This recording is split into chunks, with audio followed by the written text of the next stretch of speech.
Mis hermanos, al inicio del saludo con que el apóstol Pablo comienza la carta, la epístola que escribe a la iglesia que se encuentra en la ciudad de Roma, él presenta quién es él y cuál es el objetivo de su existencia. Posicionémonos todos, mis hermanos, en Romanos capítulo 1, versículo 1 y 2, que son los textos que ya hemos estudiado. Romanos capítulo 1, versículo 1 y 2. Pablo, esclavo de Cristo Jesús, llamado a ser apóstol, apartado para el evangelio de Dios, que él había prometido antes por sus profetas en las santas Escrituras. Hemos enfatizado que este saludo es muy importante debido a que la iglesia que se encontraba en la ciudad de Roma no conocía personalmente a Pablo. Entonces, Pablo escribe este saludo con una intención. Pablo no quiere llenar una norma de cortesía de la época, como eran todas las cartas que se escribían en esa época en su saludo, era una norma de cortesía. No, Pablo no está haciendo una norma de cortesía aquí. Pablo va a aprovechar el saludo que va a dar para hacer un resumen precioso de qué es lo que va a exponer en toda la carta. Por eso hemos dicho que vamos a ir muy lento y hemos ido muy lentos. Para exponer 2 versículos nos hemos llevado 4 enseñanzas. Y ese es el propósito que tenemos en torno a este saludo del apóstol Pablo con que inicia la carta a la iglesia que se encuentra en Roma. ¿Qué ha hecho el apóstol Pablo hasta acá? El apóstol Pablo ha declarado que él es un esclavo de Cristo, que fue llamado a ser apóstol por el Señor Jesucristo y que fue apartado para la proclamación de buenas noticias de parte de Dios, el evangelio de Dios. Eso es lo que nos ha dicho el apóstol Pablo. Y en el versículo 2 también nos ha dicho que el mensaje que va a presentar no es un mensaje novedoso, no es un mensaje nuevo, sino que es el cumplimiento de las promesas que Dios había hecho a su pueblo a través de los profetas y que se encontraban registradas en las sagradas escrituras, dice el apóstol Pablo. Cuando el apóstol Pablo habla de esa manera como sagradas escrituras, se refiere a lo que para nosotros es el Antiguo Testamento. Eso es lo que hemos estudiado en estos 2 primeros versículos que se nos han llevado 4 enseñanzas. Pero Pablo, hasta este momento, no nos ha dicho en sí qué es el Evangelio de Dios. Nos ha dicho que ese es el objetivo de su existencia. El objetivo de su existencia es proclamar y vivir el Evangelio de Dios. Pero hasta este momento no nos ha dicho qué es el Evangelio de Dios. ¿Cuál es esa buena noticia? Eso es precisamente lo que el apóstol Pablo entra a tratar en el versículo 3 y 4 de este saludo, de esta introducción que hace el apóstol Pablo a todo lo que va a tratar en la epístola a los Romanos. Cuando uno estudia continuamente las cartas que escribe el apóstol Pablo y que encontramos en el Nuevo Testamento, encontramos que el Señor le dio una capacidad maravillosa al apóstol Pablo. Y era que en pocas palabras podía resumir de gran manera enseñanzas muy profundas. Por ejemplo, y lo hemos dicho en las anteriores enseñanzas, que el apóstol Pablo puede decir que toda la ley de Dios se cumple en amar al prójimo como a sí mismo. Es un resumen maravilloso del significado y objetivo de la ley de Dios. Y aquí, en esta introducción y en este saludo, en estos pocos versículos que componen el saludo de la carta a los Romanos, Pablo expone y resume de manera maravillosa lo que va a tratar en los siguientes 16 capítulos, en las divisiones que nosotros tenemos de nuestras Biblias. Así que vamos a ir muy lento en el estudio de la carta de los Romanos. Y Pablo en el versículo 3 y 4 entonces va a entrar a enseñarnos qué es el Evangelio de Dios, cuáles son esas buenas noticias. Cuando uno pregunta qué es el Evangelio de Dios, no está pronunciando algo que es correcto. Porque el Evangelio de Dios no es qué es, sino quién es el Evangelio de Dios. Por favor, leamos del versículo 1 hasta la primera parte del versículo 3, donde el apóstol Pablo empieza a decirnos quién es el Evangelio de Dios. Pablo, esclavo de Cristo Jesús, llamado a ser apóstol, apartado para el Evangelio de Dios, que él había prometido antes por sus profetas en las santas escrituras acerca de su Hijo. Acerca de su Hijo. Pablo viene hablando del Evangelio de Dios. El versículo 2 es como un paréntesis. John Stott dice que si nosotros quitásemos el versículo 2, podríamos leer la idea que Pablo está desarrollando. Pablo apartado para el Evangelio de Dios acerca de su Hijo. Acerca de su Hijo. Así que la pregunta correcta en torno a qué es el Evangelio no es qué es el Evangelio, sino quién es el Evangelio. El Evangelio de Dios es acerca de su Hijo. El Evangelio de Dios es acerca del Hijo de Dios. Por eso en el versículo 9 del capítulo 1 tú puedes ver que una vez más el apóstol Pablo repite esta idea. El versículo 9 del capítulo 1 de Romanos dice: porque testigo me es Dios, a quien sirvo en mi espíritu en el Evangelio de su Hijo. En el Evangelio de su Hijo. Ahora, cuando entendemos entonces que la pregunta correcta no es ¿qué es el Evangelio de Dios?, sino ¿quién es el Evangelio de Dios? Y la respuesta es acerca de su Hijo. El Evangelio de Dios es en torno al Hijo de Dios. No podemos llegar a imaginarnos que el Hijo de Dios es el portador de buenas noticias, sino que Él es la buena noticia. Como bien lo expresa la definición clásica de lo que es el cristianismo. ¿Usted conoce la definición clásica de lo que es el cristianismo? La definición clásica en la historia de la iglesia cristiana es que el cristianismo es Cristo. Eso es el cristianismo. El cristianismo es la bendita persona del Señor Jesucristo. Esta no es una definición poética. Cuando se dio esa definición en la historia, en el desarrollo de la iglesia, no se pensó en conmover el corazón de las personas, sino que es una definición real de lo que es la fe cristiana. La fe cristiana es la bendita persona del Señor Jesucristo. Las religiones humanas, mis hermanos, pueden subsistir sin sus máximos representantes. Las religiones humanas pueden subsistir, seguir existiendo sin sus máximos representantes. Los budistas pueden seguir caminando sin Buda, porque Buda solo enseñó la manera de trascender en la existencia, o más bien de aniquilar el ser. Los confucionistas pueden seguir sin Confucio, porque Confucio lo único que enfatizó eran las normas morales que debían tener. Los islamistas pueden continuar sin Mahoma, porque Mahoma solo fue un profeta que los guiaba hacia el fatalismo mecanicista de la existencia. Pero el cristiano no puede subsistir sin Cristo. Porque ser cristianos es estar unidos a la bendita persona del Señor Jesucristo. Y solamente unidos a Él tenemos vida eterna en el glorioso reino de Dios. El Señor Jesucristo dijo: yo soy el camino y la verdad y la vida. Nadie viene al Padre sino por mí. Él no es un maestro moral. Él no enseñó y señaló el camino, Él es el camino.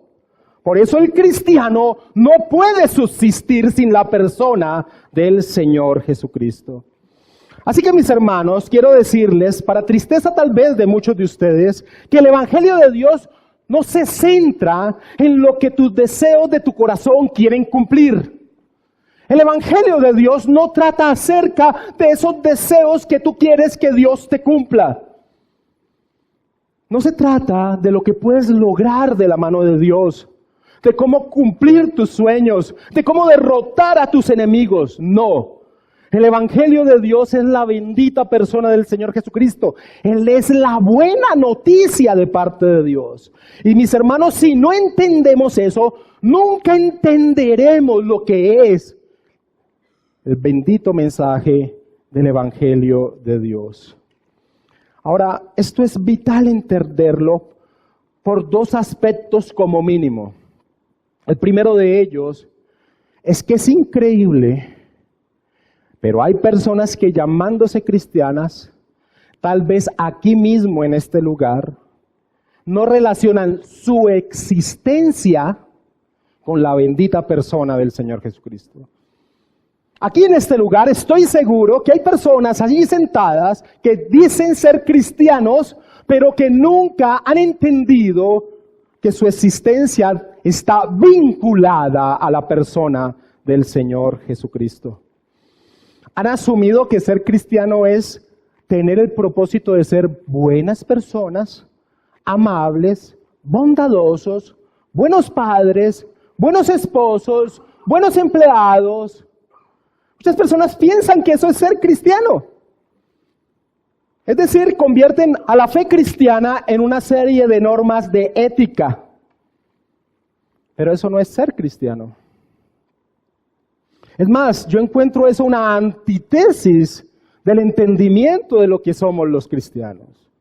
Una iglesia es una reunión de pecadores miserables que han recibido la gracia del Dios bendito, quien los ha unido a la bendita persona del Señor Jesucristo y a través de Él tener una vida eterna con Dios. Y vivimos ahora para su gloria al entender lo que Él ha hecho por nosotros. Ser cristiano es estar unido existencialmente con la persona del Señor Jesucristo. Así que es vital entender qué es el Evangelio en ese primer aspecto. Pero hay un segundo aspecto muy peligroso y es vital entender entonces qué es el Evangelio. Porque mis hermanos, vivimos en tiempos peligrosos al día de hoy. Vive tiempos peligrosos la iglesia cristiana porque se ha tergiversado el mensaje del Evangelio. Se ha mezclado con otras cosas. Se ha destruido el Evangelio de Dios. Cuando a la bendita persona del Señor Jesucristo se le añaden otras cosas, cuando además de la bendita persona del Señor Jesucristo se añade como necesaria otras cosas para poder ser aprobados por Dios, este ya no es el Evangelio de Dios. Hoy no se proclama el Evangelio de Dios porque se han añadido a las buenas noticias de Dios, a la persona del Señor Jesucristo, un mensaje humanístico, pragmático, emocional, centrado en el interés propio del corazón humano. Y cuando al Evangelio de Dios se le añade algo, por más ínfimo que sea, destruyen lo que es el bendito mensaje del Evangelio de Dios. En otras palabras, se ha paganizado el mensaje puro del Evangelio de Dios con el objetivo de hacerlo más atractivo al corazón pecador de los hombres. Se han sumado cosas al mensaje que se proclama para que el corazón pecador de los hombres entonces busquen lo que de lo más profundo de su ser desean. Éxito, triunfo, salud, bienestar. Eso no es el mensaje del Evangelio. Pero cuando se le suma eso al mensaje del Evangelio, se destruye lo que es el bendito Evangelio del Señor Jesucristo.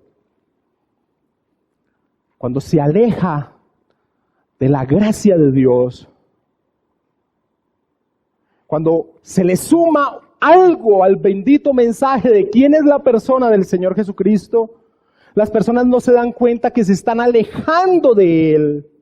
Y mis hermanos, es una tragedia existencial pensar que se está siguiendo a Cristo cuando realmente se está alejando de la persona del Señor Jesucristo. En otras palabras, aquellos que colocan su mirada en torno a las promesas de Dios en algo más que la persona del Señor Jesucristo, han tomado el camino de alejarse de la gracia de Dios. Promesas de Dios no tiene que ver con nada sino distinto a la bendita persona del Señor Jesucristo. Si se le añade algo más, así tú creas que estás siguiendo a Cristo, te has alejado de Él. Y quiero mostrártelo a través de las Escrituras. Las iglesias que se encontraban en la región de Galacia, Gálatas es escrita a un grupo de iglesias que se encontraban en la región de Galacia, habían recibido el mensaje puro del Evangelio por parte del apóstol Pablo. Es decir, entender que podían tener una relación con Dios, que podían ser aprobados por Dios al estar unidos a la persona del Señor Jesucristo. Al reconocer que eran pecadores, que no había nada bueno en ellos y que la única manera de poder tener una relación con Dios es estar unido a la persona del Señor Jesucristo como nuestro Salvador. Ellos habían recibido ese mensaje puro del Evangelio, pero se levantó en medio de la iglesia un grupo de maestros, los conocidos al día de hoy como los judaizantes, que les empezaron a enseñar que no era suficiente con eso. No era suficiente con colocar la existencia en torno a la persona del Señor Jesucristo, sino que había que añadir otras cosas más. Y entre esas otras cosas más, se tenía que añadir guardar los ritos judíos, como la circuncisión, guardar las fiestas religiosas judías, guardar la ley que Dios había dado a su pueblo. Ese tipo de cosas se empezaron a añadir en el pensamiento y en el actuar de los cristianos de la región de Galacia al mensaje del Evangelio. Y mis hermanos, cada una de esas cosas no es malas en sí misma. Lo que sucedía es que ya no tenían ningún sentido. Porque los ritos religiosos judíos, las fiestas religiosas judías, todas eran una sombra de la obra del Señor Jesucristo. El apóstol Pablo, y acompáñame a Colosenses capítulo 1, versículo 16, capítulo 2, versículo 16, bien expresa esto.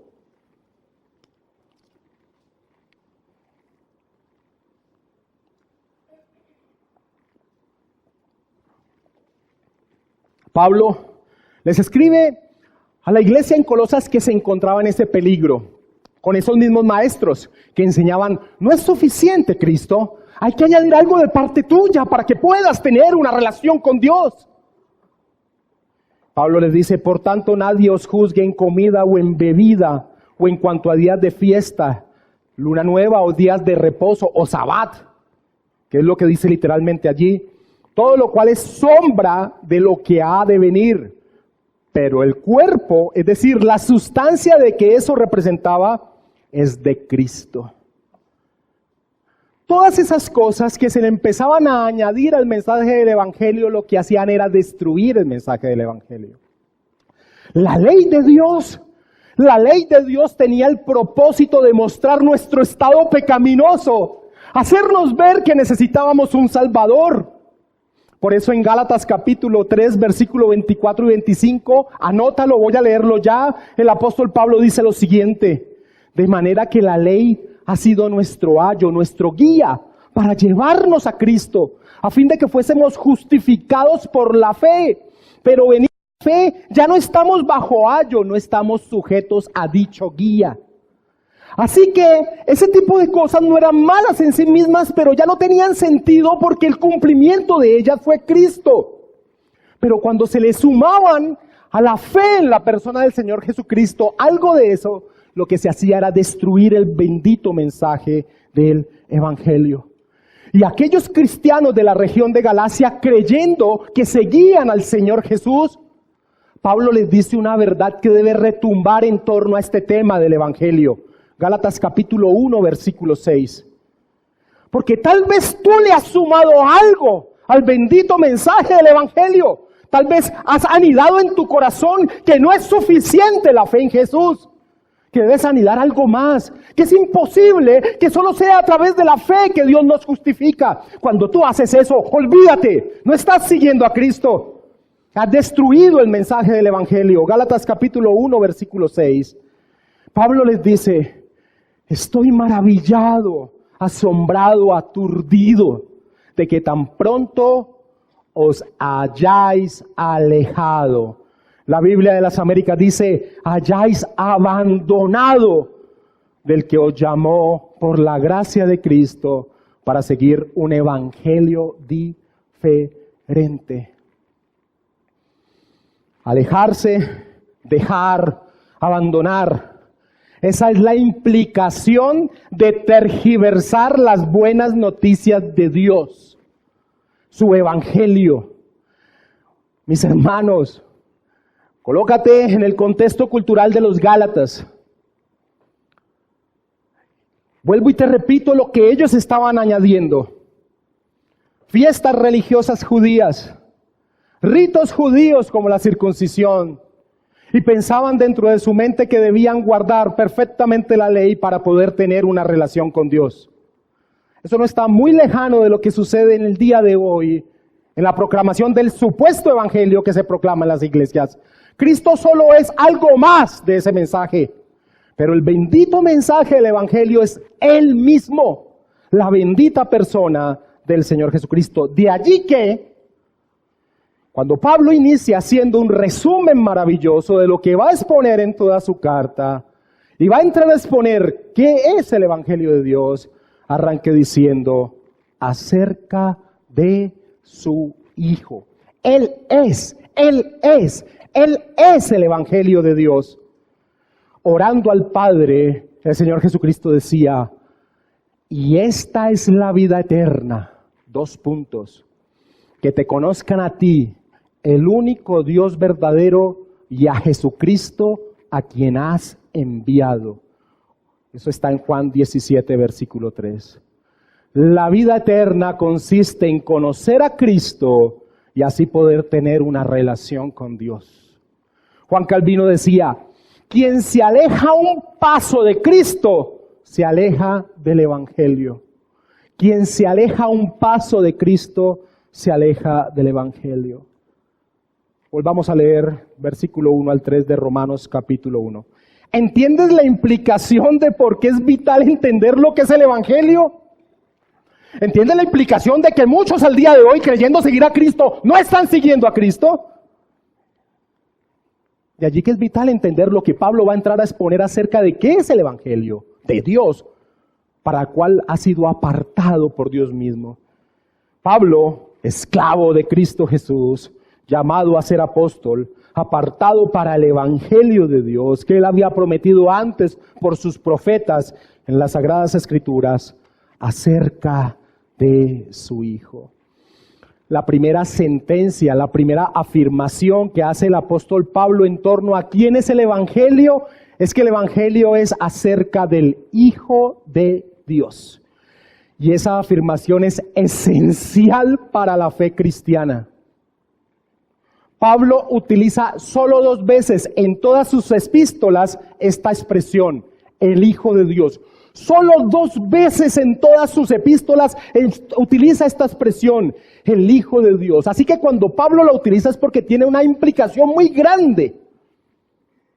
Cuando Pablo dice que el Evangelio de Dios es acerca de su Hijo, lo que está enfatizando es la unión íntima de Jesús con Dios. Cuando Pablo utiliza el modismo judío, hijo de, Pablo está indicando que Cristo manifiesta las mismas características, los mismos atributos que su Padre. Es decir, que Él es Dios mismo. Eso es lo que Pablo está diciendo cuando dice acerca de su Hijo. Yo no sé si ustedes digan, eso es obvio. No es tan obvio. He conocido en este peregrinar de vida de 43 años y en este peregrinar de ministerio 12 años, que hay personas que llamándose cristianas, no solo de la fe evangélica, también de la iglesia de Roma, no entienden, no saben que Cristo es Dios hecho hombre. Es increíble, pero es la verdad. Y por ejemplo, no tendría yo la plena certeza de que no esté ocurriendo aquí lo mismo.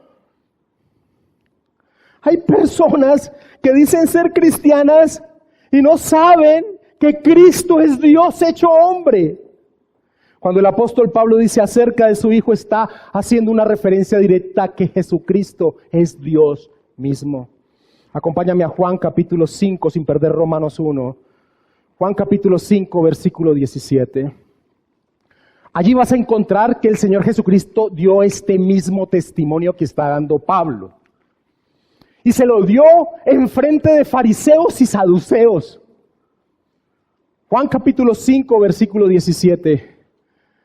Y Jesús les respondió: mi Padre hasta ahora trabaja y yo trabajo. Los judíos entendieron lo que Pablo estaba afirmando. Por eso reaccionaron de la forma en que reaccionaron. Versículo 18. Por esto los judíos aún más procuraban matarle, porque no solo quebrantaba el día de reposo, sino que también decía que Dios era su propio Padre, haciéndose ¿qué? Igual a Dios. El modismo judío, hijo de, nosotros no lo podemos entender como entendiéramos hijo de tal persona. El modismo judío, hijo de, era la expresión de aquel que tomaba esa atribución, tenía los mismos atributos de su padre. Es decir, una expresión de la divinidad del Señor. Ahora, este testimonio que da el apóstol Pablo, haciendo un resumen de lo que es el Evangelio acerca de su Hijo, este testimonio que Jesucristo mismo dio de Él mismo, que era el Hijo de Dios, es decir, Dios mismo, también lo dio Dios Padre. Y hubo una voz de los cielos que decía: este es mi Hijo amado en quien tengo complacencia. Mateo 3:17. Así que cuando Pablo nos dice que el Evangelio de Dios es acerca de su Hijo, nos da una verdad fundamental para la fe cristiana. La siguiente: que el que nació de una mujer ya era. Que aquel que nació era el Hijo eterno del Padre. Acompáñame a Gálatas capítulo 4, versículo 4, porque aquí en Gálatas 4:4, Pablo ya lo dice de una forma directa y clara acerca de quién es la persona del Señor Jesucristo. Gálatas capítulo 4, versículo 4.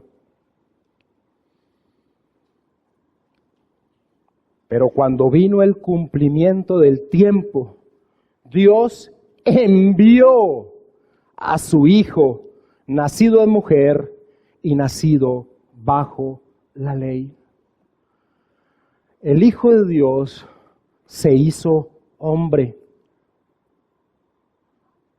El Hijo de Dios, aparte y antes de ser hombre, ya era el eterno Hijo de Dios, la segunda persona de la Trinidad. Como bien se ha expresado acerca de la persona del Señor Jesucristo, escucha esta sentencia. Jesucristo siguió siendo lo que Él era, se convirtió en lo que no era. Jesús siguió siendo lo que Él era. ¿Qué era? El bendito Hijo de Dios, la segunda persona de la Trinidad, Dios mismo. Se convirtió en lo que no era, un hombre. ¡Qué misterio! ¡Qué misterio más grande es la bendita persona de nuestro Señor Jesucristo! Se convirtió en lo que no era, siguió siendo lo que era. El apóstol Pablo lo expresa entonando un himno de la época. Filipenses capítulo 2, versículos 6 y 7. Entonando un himno. Y eso nos enseña que la fe cristiana desde sus inicios proclamaba esta verdad con alegría y regocijo. Filipenses capítulo 2, versículos 6 y 7. Dice el apóstol Pablo, el cual, hablando de Jesús, siendo que en forma de Dios, no estimó el ser igual a Dios como cosa a que aferrarse, sino que se despojó a sí mismo, tomando forma de siervo, hecho semejante a los hombres. El autor de Hebreos enfatiza esta verdad en los primeros 3 versículos de su epístola. Hebreos capítulo 1, versículo 1 al 3. Dios, habiendo hablado muchas veces y de muchas maneras en otro tiempo a los padres por los profetas, en estos postreros días nos ha hablado por el Hijo, a quien constituyó heredero de todo y por quien asimismo hizo el universo, el cual, siendo el resplandor de su gloria y la imagen misma de su sustancia. La palabra que utiliza el autor de Hebreos es la palabra griega harakter, es decir, un fiel reflejo del original, es lo que está expresando el autor de Hebreos. Y el apóstol Juan, cuando inicia su evangelio, lo hace con una intención clara. ¿Cuál?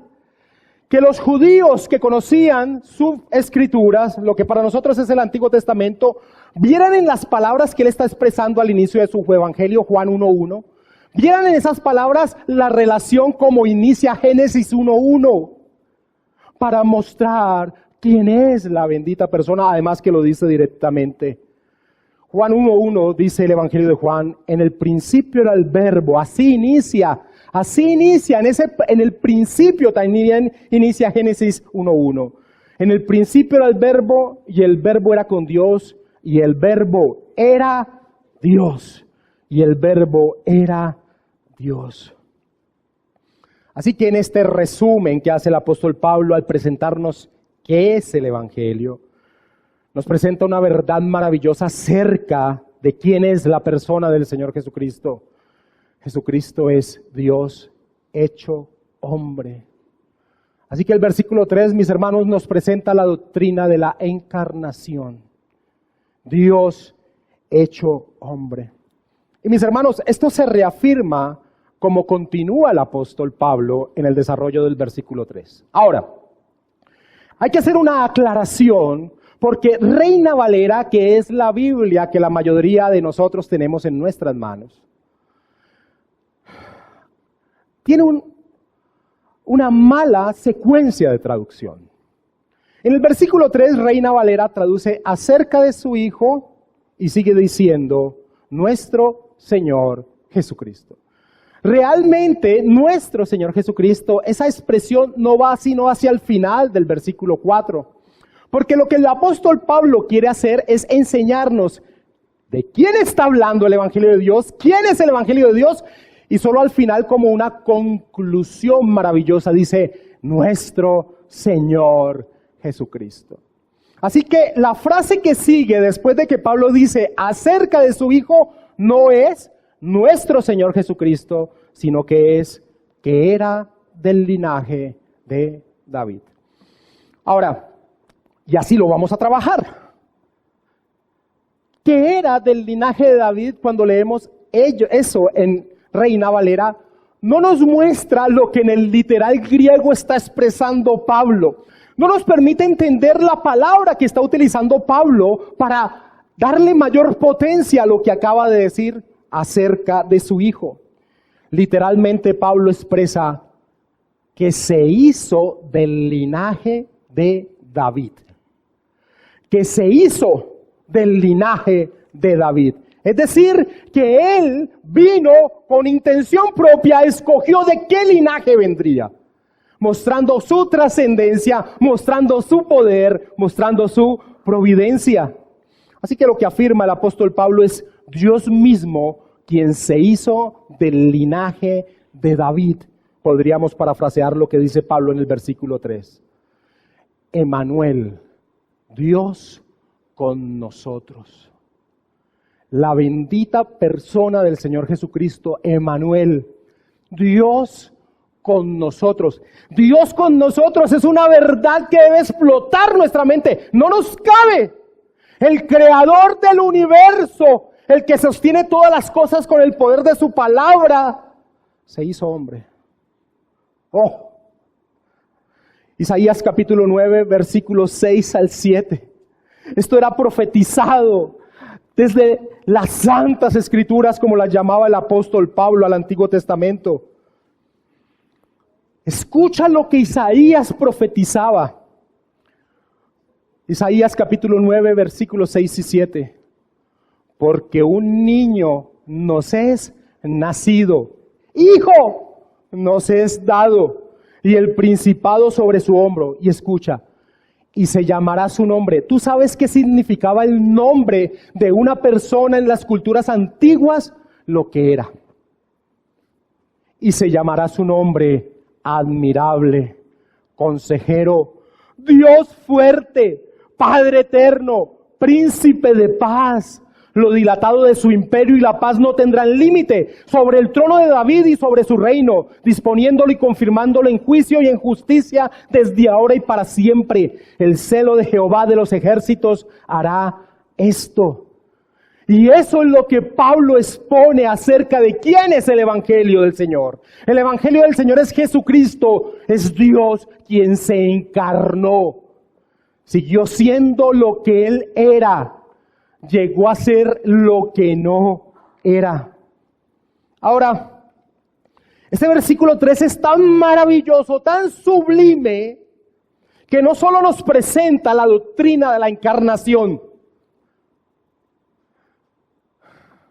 sino que también entra a tocar la bendita doctrina de la unión hipostática, porque lo que a continuación va a afirmar es que el Evangelio no es solo Dios, sino también es un hombre.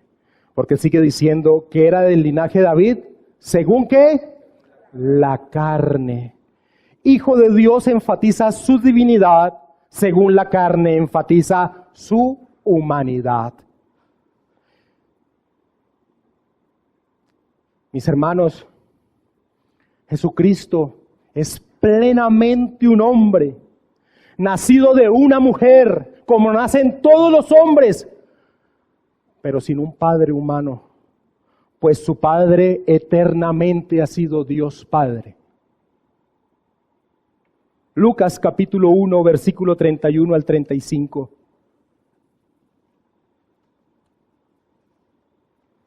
Plenamente Dios, plenamente un hombre.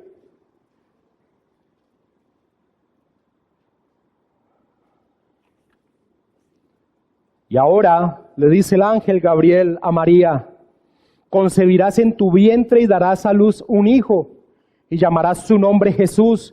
Este será grande y será llamado Hijo del Altísimo, y el Señor Dios le dará el trono de David su padre, y reinará sobre la casa de Jacob para siempre, y su reino no tendrá fin. Entonces María dijo al ángel, ¿cómo será esto? Pues no he tenido relaciones sexuales con un hombre. Respondiendo el ángel, le dijo, el Espíritu Santo vendrá sobre ti, y el poder del Altísimo te cubrirá con su sombra, por lo cual también el santo ser que nacerá será llamado Hijo de Dios. Jesús, plenamente un hombre, nacido de una mujer como nacen todos los hombres, con las limitaciones propias de un hombre. Se cansaba, sudaba, sentía hambre, tenía sed, era débil físicamente, sufrió, murió en una cruz. Tan plenamente un hombre que sus hermanos, los hijos de María y José, no creían en él. Y eso lo puedes ver y lo quieres estudiar en Juan capítulo 7. Tan plenamente un hombre que los vecinos que lo vieron crecer, cuando Jesús empezó a enseñar, dijeron, ¿qué está pasando? ¿Cómo es posible? ¿De dónde saca él estas cosas? ¿No es este el hijo de José, de María? ¿No están sus hermanas con nosotros? ¿De dónde saca estas cosas? Lo habían visto crecer como un niño más, como un adolescente más. Plenamente un hombre. Mateo capítulo 13, versículos 54 al 56.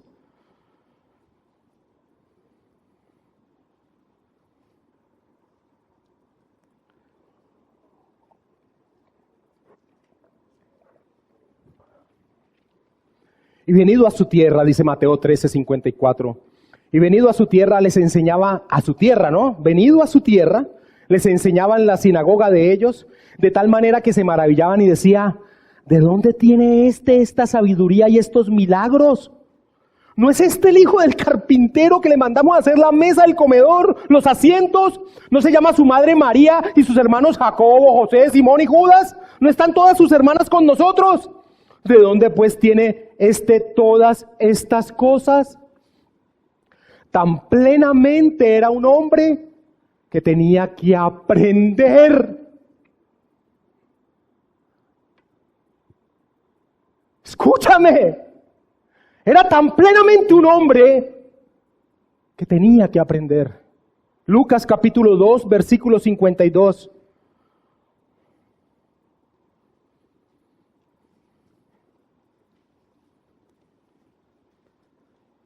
Y Jesús crecía.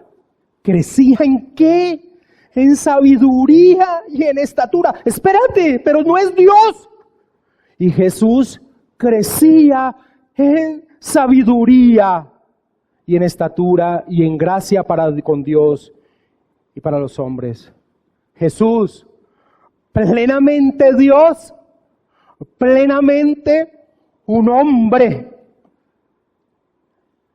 Y yo te quiero decir, mi hermano, para que tengas y entiendas la importancia de lo que Pablo está expresando en un versículo. Durante 400 años, por 4 siglos, la iglesia cristiana batalló con su propia vida para sostener esta verdad, que Jesús era plenamente Dios y plenamente un hombre, un misterio maravilloso. Él es el evangelio de Dios. Las herejías que empezaron a surgir durante esos 400 años en torno a la persona del Señor Jesucristo no se han terminado al día de hoy. Unos que decían que Jesús solamente era un buen hombre, conocidos como los ebionitas, al día de hoy muchos consideran a Jesús como solamente un buen hombre, un buen maestro de moralidad. Otros decían que Jesús era un buen hombre que fue tomado por el Espíritu Santo en su bautismo y dejado antes de enfrentar la cruz, lo que se conoce como el adopcionismo. Al día de hoy todavía hay personas que piensan exactamente lo mismo. Y otras personas negaban su humanidad. Decían que Jesús parecía ser un hombre, pero no lo era, lo que se conoció como el docetismo. Mis hermanos, durante 400 años la iglesia cristiana batalló para sostener esto que Pablo está afirmando en el versículo 3 de su introducción a la carta a los Romanos. Jesús es plenamente un hombre, Jesús es plenamente Dios. Por ello, en el año 451 después de Cristo, la iglesia en el concilio de Calcedonia confirmó esta verdad que quiero leerles. Porque todos los cristianos, sean cual sea sus ramas denominacionales, profesamos esta verdad que se confirmó en aquel concilio en el año 451. Nosotros, entonces, fieles a los santos padres y todos de mutuo acuerdo, enseñamos a los hombres a confesar al único y mismo Hijo, a nuestro Señor Jesucristo, que es perfecto en divinidad y también perfecto en humanidad, verdaderamente Dios y verdaderamente hombre, con un alma racional y cuerpo, consustancial con el Padre conforme a la divinidad y consustancial con nosotros conforme a la humanidad, semejante en todas las cosas a nosotros, pero sin pecado, engendrado desde antes de la creación por el Padre conforme a la divinidad y en los últimos días para con nosotros y para nuestra salvación, nació de la Virgen María, y utiliza un término que es muy controversial, pero que tenía el objetivo de mostrar que Jesús era Dios, que se fue desvirtuando y tomando otro camino, pero tengo que profesarlo. Para nosotros y para nuestra salvación nació de la Virgen María, Theotokos, la Madre de Dios. El objetivo era mostrar la divinidad de Jesús, no otra cosa distinta a María, como se desarrolló tiempo después. La Madre de Dios según la humanidad. El único y el mismo Cristo, Hijo, Señor unigénito, para ser reconocido en dos naturalezas inconfundibles, inalterables, indivisibles, inseparables. Jesucristo es Dios. Jesucristo es hombre.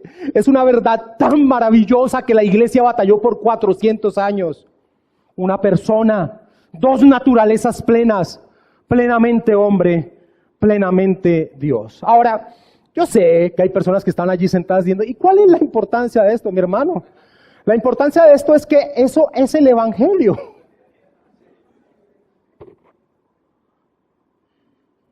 Eso es el Evangelio, y te voy a mostrar por qué.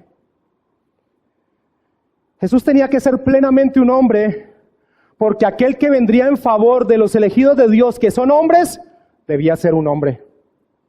Solo un hombre podría representar a los hombres. Romanos capítulo 5, versículo 18 y 19.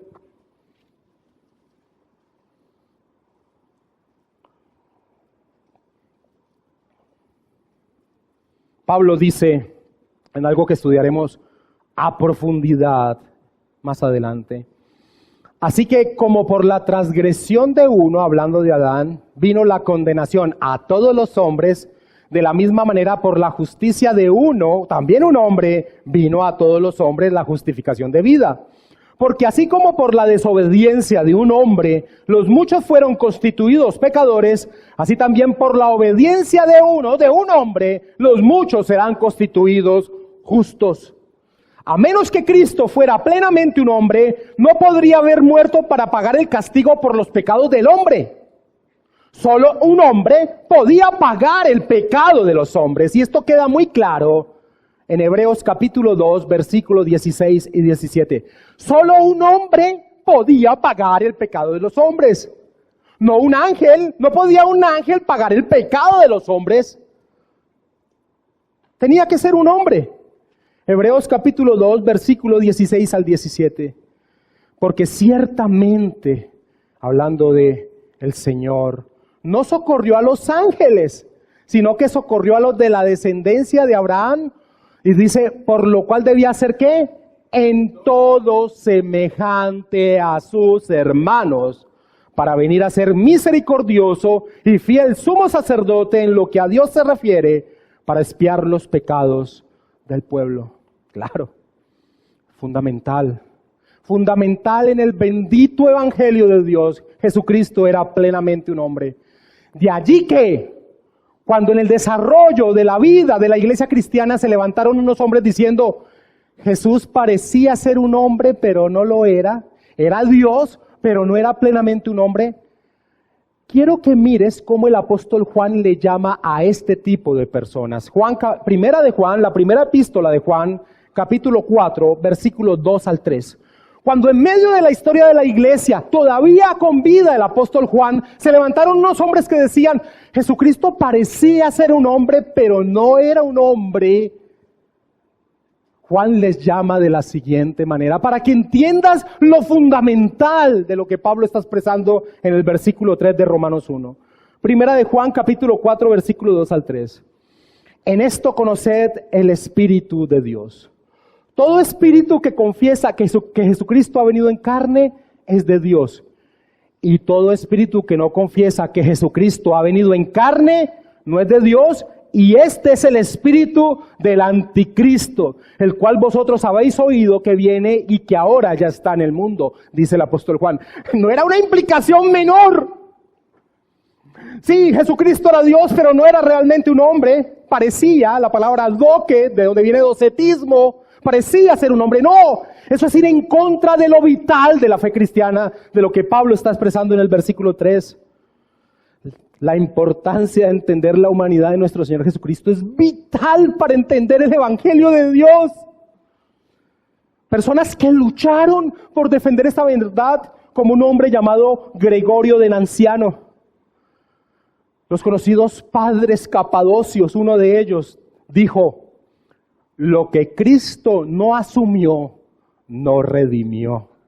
Si Cristo no era plenamente un hombre, no podía redimir a los hombres. Ahora, mis hermanos, pero si Jesús solamente fuese un hombre, no habría podido cargar con el pecado de todos los que el Padre eligió. Solo un ser infinito podía cargar con los pecados de todos aquellos que el Padre le había dado. Un ser finito como un hombre no podía cargar con dichos pecados. Isaías ya había profetizado lo siguiente: todos nosotros nos descarriamos como ovejas, cada cual se apartó por su camino. Esa es la humanidad. Mas Jehová cargó en él el pecado de todos nosotros. Eso es imposible para un ser finito. Y segunda de Corintios capítulo 5 versículo 21, lo leo de Nueva Versión Internacional, dice: al que no cometió pecado alguno, nuestro Señor Jesucristo, por nosotros Dios lo trató como pecador, para que en Él recibiéramos la justicia de Dios. Él recibió, Él pagó, en ese momento en la cruz, en ese momento que dice, Elí, Elí, lama sabachthani, Dios mío, ¿por qué me has abandonado? En ese instante, Él está recibiendo la ira del Padre, de todos aquellos que el Padre le había dado, para librarnos de la condenación eterna. Solamente Dios, un ser infinito, podía recibir la ira de un Dios infinito. De allí la necesidad de entender y proclamar que Jesucristo es plenamente Dios. Wayne Grudem, teólogo contemporáneo, dice: solo el infinito Dios podía llevar sobre sí todo el castigo de todos los pecados de todos los que creerían en Él. Cualquier otra criatura finita no hubiera podido cargar con ese castigo. Lo que hace Pablo en el versículo 3, en este inicio, en este resumen, en este saludo, al presentar quién es el Evangelio de Dios, es fundamental. En un solo versículo nos presenta quién es la persona del Señor Jesucristo en su estado de humillación. Es Dios hecho hombre. ¿Sí ven, mis hermanos, la importancia de ir lento en la introducción de la carta de los Romanos? Hace unos 4 años atrás, yo ya prediqué el total de la carta, y mirando cuál era mi quinta predicación en aquella época, ya estábamos como en el capítulo 3. Y ahorita solo hemos desarrollado el versículo 3 y no hemos terminado. Y no voy a terminarlo en esta mañana. No pude terminar el versículo 3. Hay tanta verdad en el versículo 3 que no puedo terminarla. Pero quiero llegar a unas conclusiones fundamentales en torno a lo que hemos visto en esta mañana. Como hombre, la persona del Señor Jesucristo nos representa plenamente. Fue tentado en todo, mas sin pecado. Vivió una vida perfecta, y dicha vida perfecta se nos imputa, es vista por Dios como nuestra, a aquellos que estamos unidos a Jesús. Como Dios, es un ser infinito y recibió la ira del Padre por los suyos y la propició, es decir, calmó su ira. Por eso el apóstol Pablo dice en Romanos 8, ninguna condenación hay para los que están en Cristo Jesús. Alguien expresó lo siguiente del versículo 3. Jesús llegó a ser alguien que antes no era. Siempre fue y es y siempre será el eterno Hijo, sin principio ni fin. Mas ahora por la encarnación llega a ser también el Hijo de David. Esa verdad del versículo 3, el apóstol Pablo la ilustra de una manera más hermosa en Filipenses capítulo 2, versículos 6 al 8.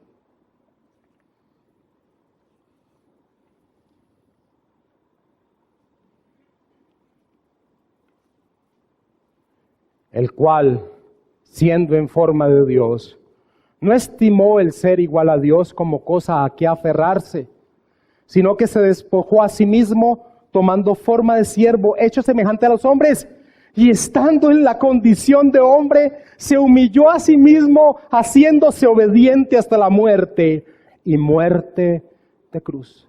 Ese es el resumen de lo que hemos visto hoy en el versículo 3. Filipenses 2 continúa, así como continúa el versículo 4. Pero eso lo veremos la próxima semana. Si alguien no entiende quién es Jesús, no entenderá el Evangelio de Dios. Así que, mi hermano, afiánzate en la verdad de quién es la bendita persona del Señor Jesucristo, para que Él sea el sostén y el soporte de tu caminar en esta vida. Nuestra confesión de fe lo expresa de la siguiente manera en el capítulo 8, párrafo 2. Para que mires que lo que hace una confesión de fe no es sino plasmar en palabras resumidas lo que la Biblia enseña. El Hijo de Dios, la segunda persona en la Trinidad, siendo Dios verdadero y eterno, el resplandor de la gloria del Padre, consustancial con aquel e igual a Él, que hizo el mundo y quien sostiene y gobierna todas las cosas que ha hecho, Cuando llegó la plenitud del tiempo, tomó sobre sí la naturaleza del hombre, con todas sus propiedades esenciales y con sus debilidades concomitantes, aunque sin pecado. Siendo concebido por el Espíritu Santo en el vientre de la Virgen María, al venir sobre ella el Espíritu Santo y cubrirla el Altísimo con su sombra. Y así fue hecho de una mujer de la tribu de Judá, de la simiente de Abraham y de David, según las Escrituras. Eso lo empezaremos a estudiar la próxima semana. De manera que dos naturalezas completas, perfectas y distintas se unieron inseparablemente en una persona, pero sin conversión, composición o confusión alguna. Esta persona es verdaderamente Dios y verdaderamente hombre, aunque un solo Cristo, el único mediador entre Dios y el hombre. Aplicación. En el versículo 3, mis hermanos, tenemos la bendita doctrina de la encarnación y la bendita doctrina de la unión hipostática. Es decir, que en la persona del Señor Jesucristo, plenamente Dios, plenamente hombre. Ese es el punto crítico del Evangelio que Pablo va a exponer en los 16 capítulos a continuación. Alguien osaría preguntar, y yo sé que pronto alguien está allí diciendo, ¿y qué para mí? Pues te digo que solo profundizar en quién es la bendita persona del Señor Jesucristo a los cristianos nos llega de regocijo. Somos cristianos, estamos unidos existencialmente a una persona que es Dios mismo. Pero puedes tomar esto como aplicación si eso no te es suficiente. Si no fue suficiente esta exposición que hemos hecho, si tu corazón no se ensanchó, si tu corazón no se rindió cada vez más para adorar a la persona del Señor Jesucristo, toma esto como aplicación. Jesús es un hombre. Él entiende cuando pasas por aflicción porque Él las vivió. Pero si solamente fuese un hombre y te entendiera, no podrías recurrir a Él en todo momento porque estaría limitado en su presencia. Pero Él es Dios. Él te entiende y está siempre disponible para ir a Él. Por eso el autor de Hebreos, en Hebreos capítulo 4, versículo 4 al 16, dice lo siguiente. Por tanto, teniendo un gran sumo sacerdote que traspasó los cielos, Jesús, el Hijo de Dios, retengamos nuestra profesión, o como dice Nueva Versión Internacional, aferrémonos a la fe que profesamos. Porque no tenemos un sumo sacerdote que no pueda compadecerse de nuestras debilidades, sino uno que fue tentado en todo según nuestra semejanza, pero sin pecado. Acerquémonos pues confiadamente al trono de la gracia para alcanzar misericordia y hallar gracia para el oportuno socorro. Gloria a Dios. Y cuando has pecado, mi hermano, cuando tu conciencia te acusa, cuando el Espíritu Santo se entristece dentro de tu ser, tú puedes ir a la presencia del Señor y pedirle perdón y saber lo siguiente. Primera de Juan, capítulo 2, versículo 1.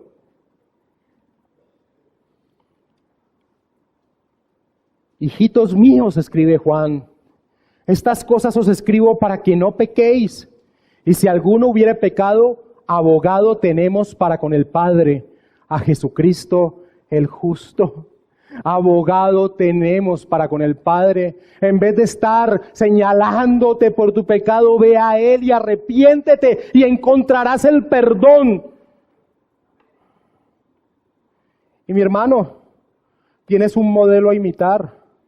Jesús es un hombre, por lo tanto debes imitar varios pasajes que enfatizan eso. Cópialos. Primera de Pedro 2:21. Pues para esto fuisteis llamados, porque también Cristo padeció por nosotros, dejándonos ejemplo para que sigáis sus pisadas. Primera de Juan 2:6, el que dice que permanece en Él, debe andar como Él anduvo. Y Primera de Corintios 11:1, el apóstol Pablo dice, sed imitadores de mí, así como yo de Cristo. Claro, lo podemos imitar porque Él fue plenamente un hombre. En conclusión, si alguien aquí en esta mañana había llegado con el pensamiento que Jesús era un gran hombre, un gran maestro de moralidad, el hombre más bueno que ha existido, pero no más, pues deja de verlo así y empieza a verlo como lo que realmente Él es, plenamente Dios, plenamente un hombre. Y cierro con estas palabras de C.S. Lewis, aquel escritor y apologista británico cristiano. Decía lo siguiente, y este ha sido el objetivo de esta enseñanza. Estas mismas palabras que C.S. Lewis expresa. Estamos tratando aquí de evitar que alguien diga la mayor de las tonterías que a menudo se han dicho en cuanto a Jesús. Muchos dicen, estoy dispuesto a aceptar a Jesús como un gran maestro de moral, pero no acepto su afirmación de que era Dios. Esto es algo que no deberíamos decir. El hombre que sin ser más que hombre haya dicho la clase de cosas que Jesús dijo, no es un gran moralista. O bien, es un lunático que está al mismo nivel del que dice que es un huevo o el diablo del infierno. Puedes hacer tu elección. O bien, este hombre era y es el Hijo de Dios, o era un loco o algo peor. Escarnécele como a un insensato, escúpelo y mátalo como a un demonio, o cae a sus pies y proclámalo como Señor y Dios. Pero no asumamos la actitud condescendiente de decir que fue un gran maestro de la humanidad. Él no nos proporciona campo para tal actitud. No fue eso lo que él intentó. El apóstol Pablo en el versículo 3 entonces nos presenta quién es la maravillosa persona del Señor Jesucristo. Y nos presenta lo que podemos decir, su estado de humillación, se hizo hombre. Y va a enfatizar que era hijo de David, lo cual empezaremos a ver la próxima semana. Pero en el versículo 4 nos va a presentar su estado de exaltación. Así que mis hermanos, démosle gracias al Señor por su bendita palabra y anhelemos el día del Señor para seguir regocijándonos con quién es la bendita persona de nuestro Señor Jesucristo. Inclinemos el rostro y oremos dándole gracias al Señor.